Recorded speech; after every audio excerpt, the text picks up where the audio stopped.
Magandang araw sa inyo lahat. Ako nga pala si Kat. At ito ang aking first video. Ayan na nga. Kami ni Mama ay mag-aayos sa labas. Kasi magpapalatada kami.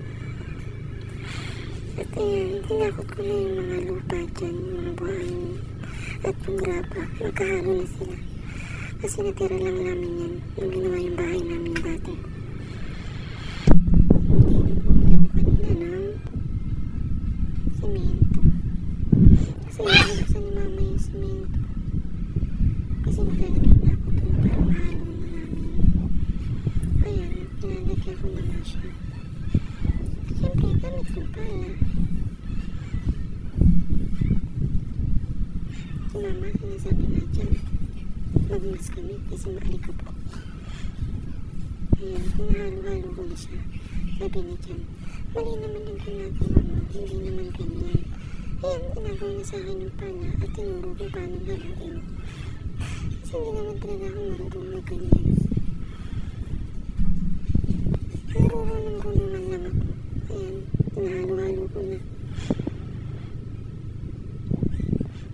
Kasi Mama, hinanap niya yung kutsara na maliit para maglalagay siya ng simento para habang hinahalo, mahalo na lahat.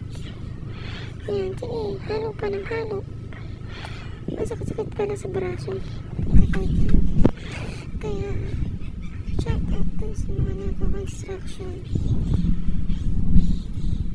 Ang galing-galing nyo.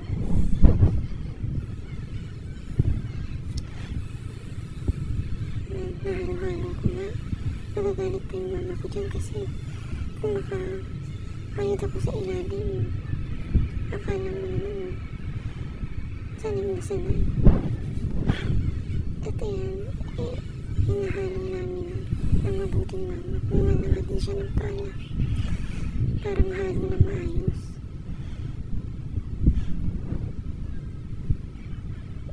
Matay-tayo ko kasi ang sakit-sakit sa likod.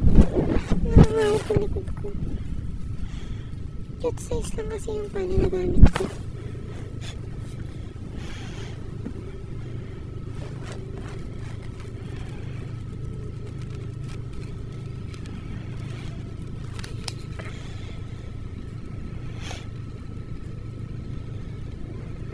So yan, nilipat ko yung camera kasi talaga na iayos ko na lalagyan ng tubig.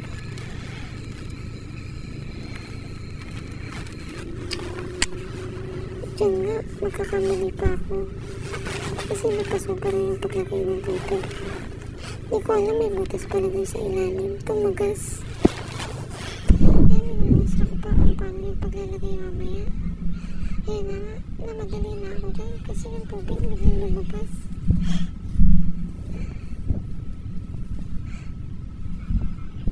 Ayan, sige, halo. Hinahalo lang, hinahalo.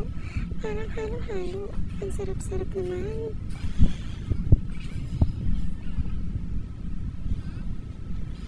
Diyan na, sabi ko Mama, dagdagan pa ng tubig. Parang wala na mabuti. Kasi kumapon yung tubig kanina. At yung semento nga, nasama dun sa tubig na natapon. Pero kinuha ko naman siya para mahalo pa din. Ayan, hinalo ko lang na hinalo.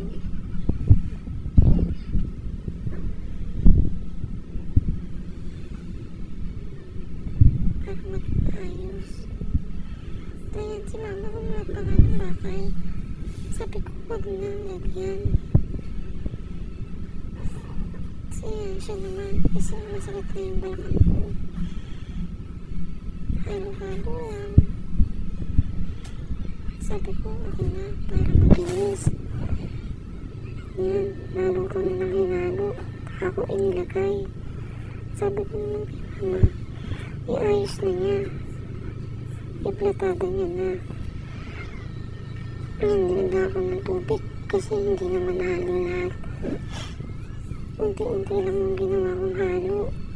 Kasi hindi kakayanin na isang buo. Masigit kasi. Ayan, halo ko lang na hinalo. Si Mama nag-aantay. At yan, inayos na nga ni mama. Pinilak na niya. Para mabilis matapos.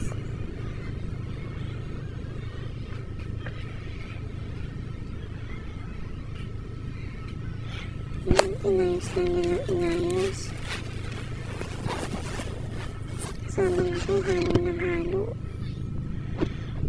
Diba? Ito naman ang mag-ina. Yan, nag-aantay siya ng matapos kong haluin. Kaya ako nangangawit na kakahalo. Ang bigat-bigat pa.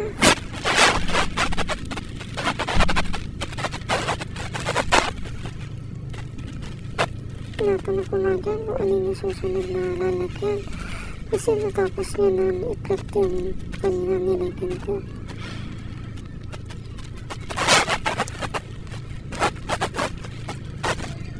Nalo ko ulit yung natira.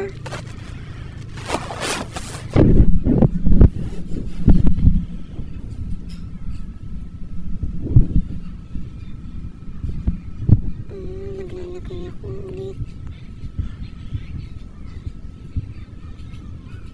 Tinanggal ko yung mask ko kasi hindi na ako makahinga. Kasi sobrang pawis.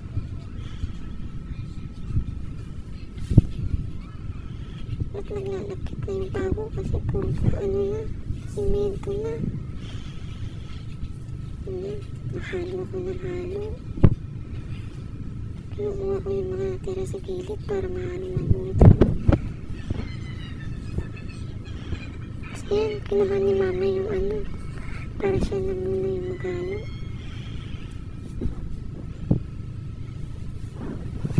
Nagpalit muna kami. Kasi masakit na nga yung likod ko. At ngawit na ako.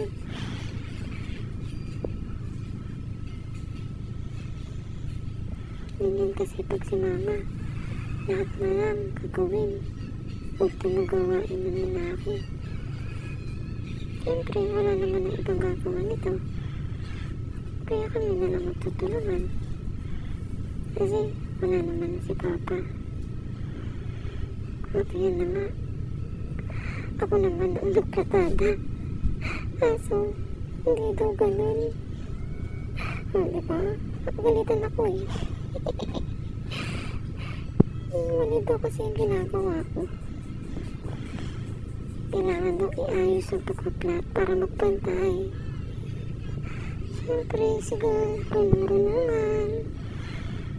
At ayan, ako na nga ang naghalo para matapos. Tiis-tiis lang.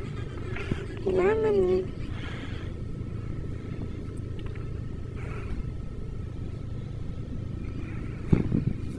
Pasensya na nga pala kung hindi ko nagagawa ng tama yung ginagawa ko.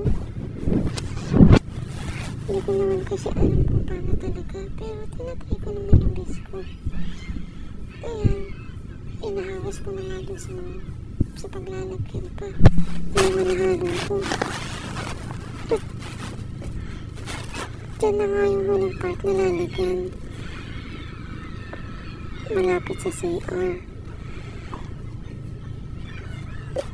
Ayan, kinukuha ko na lang yung mga natitira para hindi siya maiwan dyan sa pinaghaluan ko.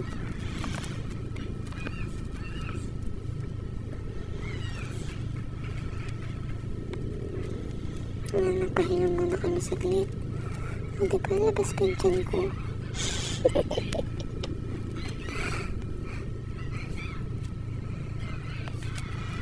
At ito na yung semento.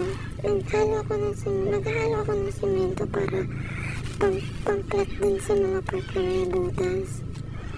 Yan lang naman yung part na nakikita nyo na yun. Yan lang yung nilagyan namin ng semento ng pinatada kasi mababa dyan. Ilalagay daw kasi ni mama dyan yung bubble tea. Ayun, kailangan kasi nagdadito kanina. Kasi yan, nilagay nyo dyan sa ibabaw ng dry box. So, nakikita nyo kanina na blue. Ayan, sabi ko, mama, lagyan ng tubig. Kasi ang hirap yung haluin. Nabubuo siya. Kaya kailangan hindi mo siya titigilan ng paghalo. Sumakapit siya dun lahat sa sa kutsara. Maliit. Hindi sabi ko ba ito na yung tapo. Gusto ko na lang naglagay. As ayan nga yung kapatid ko. Sumilip lang. Sabi ko, mama, lagyan mo pa ng tubig. Kinuha ko na nga dyan ng maliit na pala. Para yun yung panghalo ko. Sabi ko, mama, lagyan ng tubig para lumambot. At mapantay na yung halo. Hirap pala haluin pagka purong semento lang. Kailangan tuloy-tuloy. Pasensya nyo na nga pala yung bahay namin. Magulo. Magulo sa labas. Inayos kasi yung loob dyan. Naglagay ng second floor. In December. At ayan pala akong gamit sa labas. Hindi pa namin nakasikaso. Kasi ipipiliin na yung iba itatapon. Ayan, natapos ko na haluin ng semento.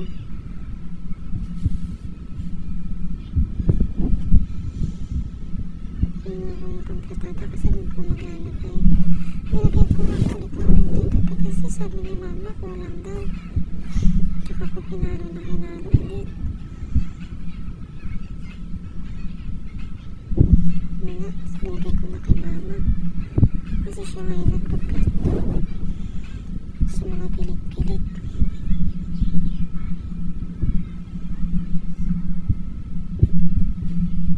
Ayan, hinalo ko ulit. Para may mas malusang konti. At maplat ng maayos pag nilagay.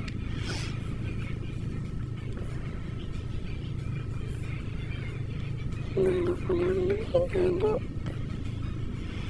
Ayan, naglagay ko sa Pinagyan ko si mama. Ngayon, umating ulit ang kapatid ko. Nagtatanong siya kung meron pa lang ba na sopa. Sabi ko, wala. Yun na lang. Yung pangplat. Na semento.